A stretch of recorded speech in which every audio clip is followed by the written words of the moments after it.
18/7/2024 నుండి 5/8/2024 వరకు 26 ఆప్షన్స్ కింద ఈ పరీక్షలు నిర్వహించి ఈరోజు ఈ ఫలితాలను విడుదల చేయడం జరిగింది. ఈ ఫలితాలు ప్రధానంగా 1:3 ప్రాతిపదికన ఫలితాలను ప్రకటించి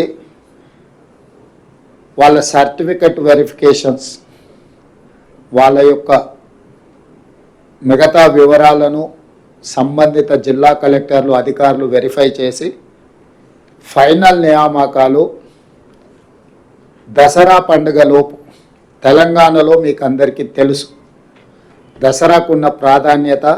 దసరా పండుగ అనేది మనకు సంతోషాన్ని తీసుకువచ్చే పండుగ. ప్రతి కుటుంబము ఎంత పేదవాడైనా దసరా పండుగను చాలా సంతోషంగా జరుపుకోవడం తెలంగాణ సాంప్రదాయం. ఆ దసరా పండుగ లోపలనే 9 అక్టోబర్ 2024 నాడు ఈ సర్టిఫికెట్ల వెరిఫికేషన్లు పూర్తి చేసి ఎల్బీ స్టేడియంలో ఈ 11,062 మంది టీచర్ల నియామక పత్రాలు వాళ్ళకు అందించడం ద్వారా రాబోయే దసరా పండుగ వాళ్ళ కుటుంబాలలో సంతోషాన్ని, పండుగ వాతావరణాన్ని తీసుకురావాలని చెప్పి మా ప్రభుత్వం భావిస్తుంది.